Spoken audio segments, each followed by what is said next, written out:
pada video kali ini ya di segmen baru kita bakal kedatangan tamu-tamu spesial. Dan untuk pembukaan segmen kali ini sangat spesial karena kamu akan bertemu dengan Hadrotu Syaks. Oh bukan, Hadrotu Syaks.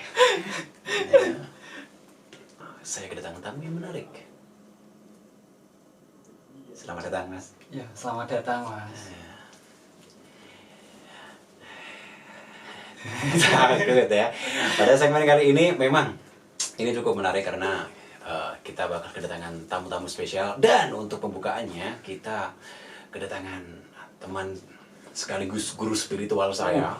Spiritual. Ya, lihat saja mukanya ya. Kayak lembu suro. Lembu suro. Lembu suro. Ya. Perkenalkan, namanya siapa, Mas? Mahardika Bima Sakti. Kalau nama KTP ya, nama KTP. Soalnya ada nama lainnya. Wes. Mahardika Bima Sakti sebagai nama primer di KTP tertulis, dan nama sekunder untuk nama profesinya. Yes. Jadi sampean jangan bangga. Di sini itu sampean diundang untuk saya tanya-tanya berkaitan dengan isu-isu yang berkaitan erat dengan sampean. Katanya. Mas Bima ini sangat suka gitu dengan kehidupan spiritual. Ya, kurang lebih seperti itu. Kurang lebih seperti itu. Spiritual seperti apa sih, Mas? Jadi itu panjang sekali sejarahnya. Ceritanya panjang sekali. Itu dari saya kecil. Ini mau saya ceritakan dari kecil apa gimana? Enggak apa-apa. Jadi buat teman-teman semua, perlu kalian tahu Mas Bima ini indigo. Jadi dia punya mata. Ya punya. Kalau nggak punya nggak bisa lihat dong. Dia punya 4 mata. Ya, mata kedua dan mata kaki. Satunya dia punya mata yang lain. Yang mungkin ini akan sangat menarik buat teman-teman semua. Tanyakan gitu. Indigo orang bilang, ya. Kalau saya indekos. Ya. Benar lagi indigo. Ya. Jadi gimana, Mas? Oke. Jadi awalnya itu saya bisa lihat sesuatu. Istilahnya kalau orang lain itu makhluk astral. Kalau trennya sekarang itu siksin atau indigo lah. Istilahnya gitu. seperti itu. Itu semenjak saya SD. Berkisar umur 7 tahun baru masuk kelas 1. Ya karena ibu itu berpindah-pindah. Dulu adalah awalnya dari guru di salah satu SD yayasan di daerah Kota Semarang. Kemudian diangkat menjadi PNS. Beliau harus berpindah. Itu salah satu tempat di mana itu pelosok sekali. Itu di daerah perbatasan antara Kendal dan Batang. Tapi masuknya masih Kabupaten Kendal. Itu di daerah Uleri. Uleri. Ya, Uleri tapi masih masuk lagi, Mas. Itu transportasinya cuma ada truk di sana dan harus melewati alas karet.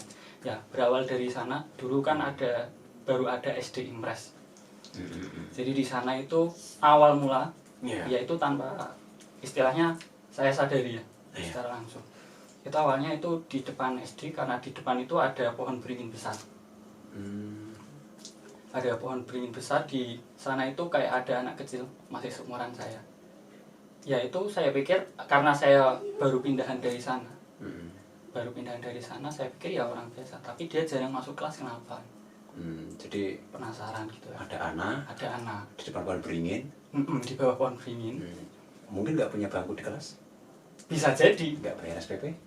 Bisa jadi juga. Terus nggak bayar SPP ya, kasihan. Jadi disuruh di luar, nggak boleh masuk. Iya. Terus nah, itu manusia atau bukan? Ya, kurang lebih kalau perwujudannya seperti manusia, kurang lebih seperti anak biasa. Cuman ada cumannya. Cumannya rambut itu ikal. Saya ikal loh, Mas. Ya, kurang lebih seperti jenengan. Terus? Ikal, keriting, tapi keritingnya tebal. Wajahnya pucat pasi. Jadi setiap istirahat, karena aku penasaran kan. Penasaran, tak datengin. Aku tanyain, tapi cuma diem.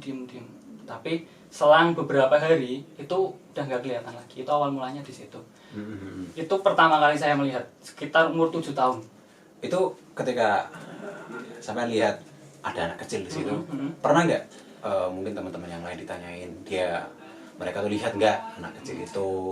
Nah itu awalnya karena belum berani sih. Awalnya belum berani karena kan namanya anak baru di sana kan, anak baru menyesuaikan lah dengan lingkungan, belum banyak berkenalan dengan istilahnya anak-anak di situ. Tapi berkomunikasi Sama yang mana ini? yang di depan beringin. Ya sempat aku tanyain, cuma dia nggak jawab. Nggak jawab. Nah setelah selang, ya mungkin Oh, karena iya. pucat lemes ya mas. Ya. Puasa mungkin nggak makan. Penyakit kuning gitu. Bisa jadi. Terus? Nah itu selang beberapa hari itu dia udah nggak ada. Maksudnya nggak kelihatan di situ, di bangku sekolah juga nggak ada, dan di istilahnya di penduduk situ juga nggak ada. Itu baru aku sadar setelah beberapa minggu di situ lah. Ternyata kok nggak ada anak ini. Dan setelah itu nggak pernah kelihatan lagi. Setelah itu masih sama di SD Impres itu. Di situ kan dekat perkebunan penduduk biasa lah. Nah itu di sana itu saya melihat cewek. Ya cewek. Tapi nggak main TikTok kan mas? Enggak, dulu nggak ada TikTok dong. Iya. Itu sekitar tahun 2000 berapa ya? 1999 lah, 98 lah. 2099. Maksudnya Sulit, tahun Mas, 98 mas, Iya. 98, 99 Iya. gitu. 99. Ya antara 98 sama 2000 itu Oh, antara ya. itu. Mbak Habibie ya.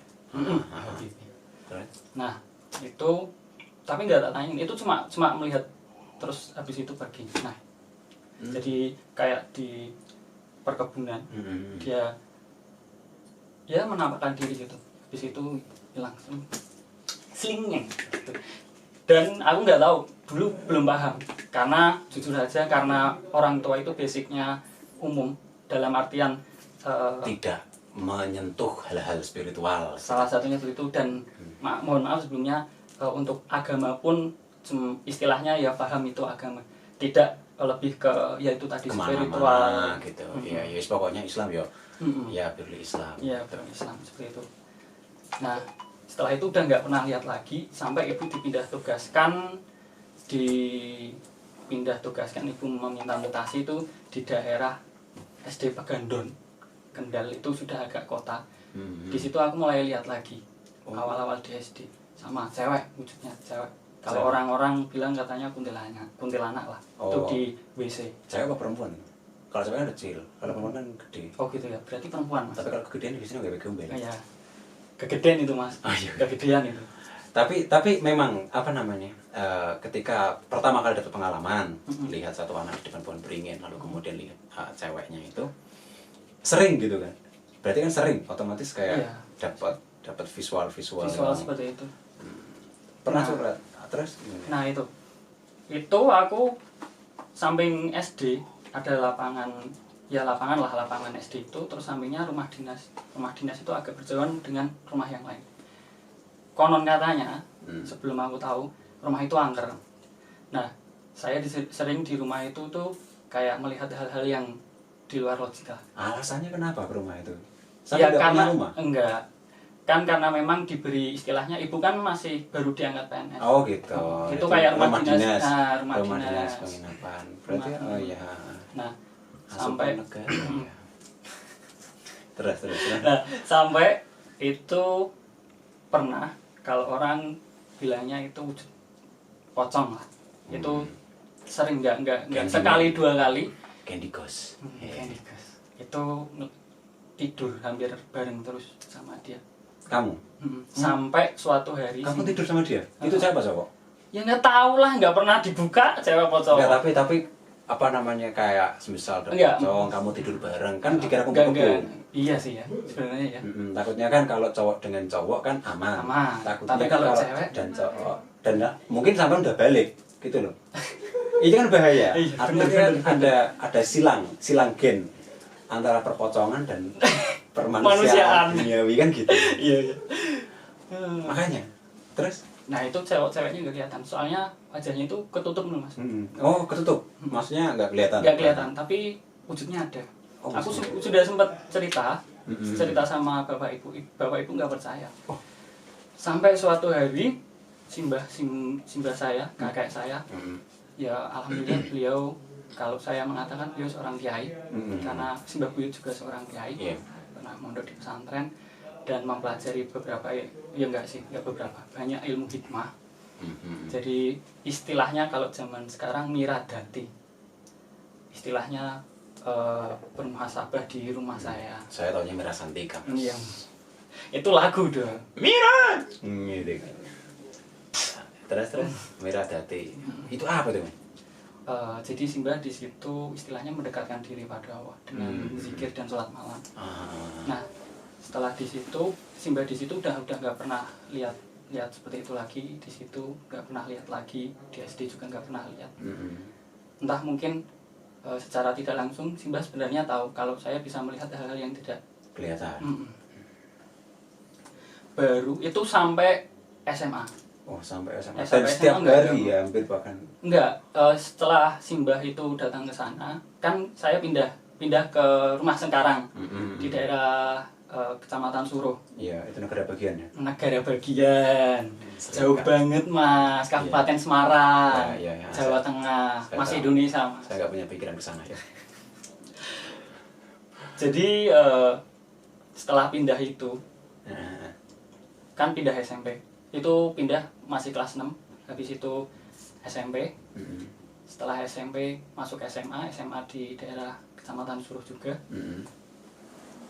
Nah, di sana kelas 1, kelas 2, kelas 3, mulai kelas 3 itu muncul lagi Simbah sedo atau meninggal itu ketika saya kelas 2 SMP.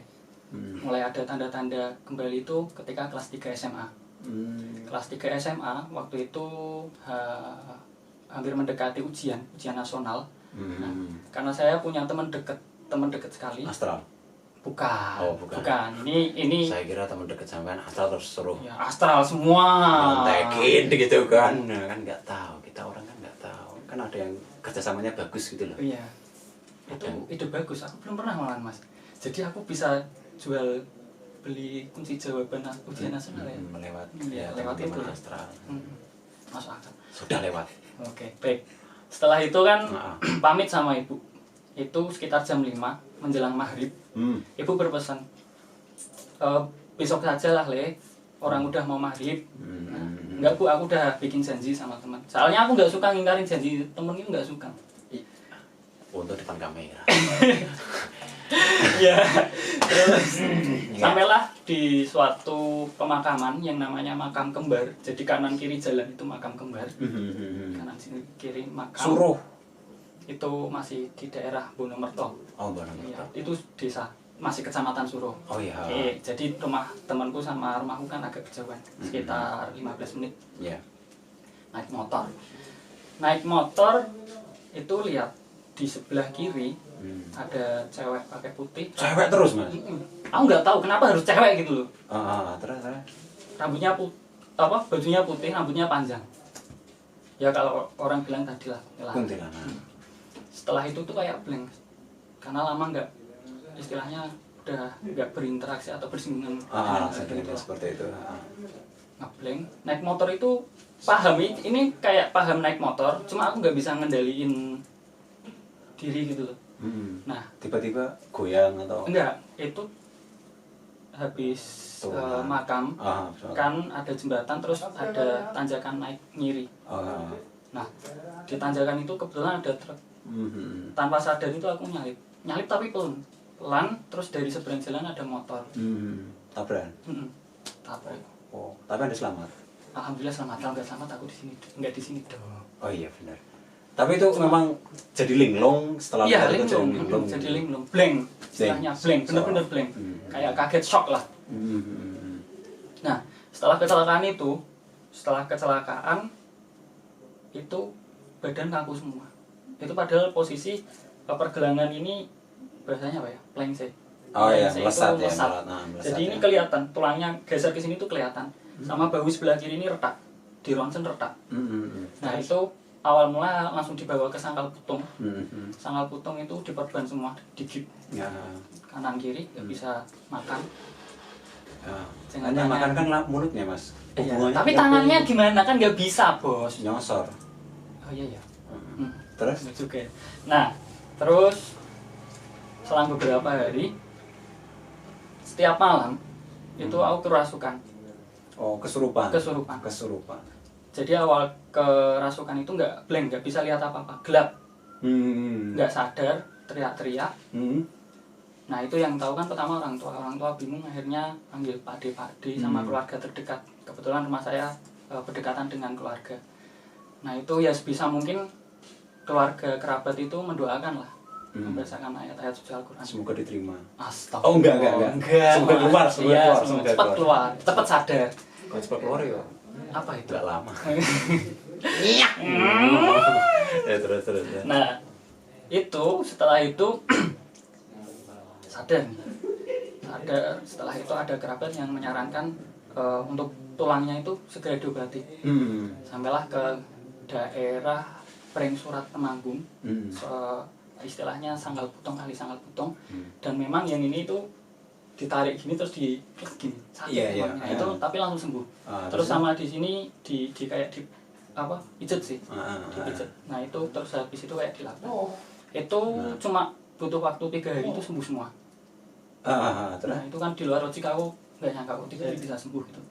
Nah selama awal kesurupan sampai 7 hari itu aku sering kesurupan terus setiap malam. Setiap malam kesurupan terus, dan kesurupannya itu macam-macam. Kayak ada kadang merengek anak kecil, kadang kayak suara gede, raksasa, kadang cewek, kadang. Tapi pertanyaannya gini Mas,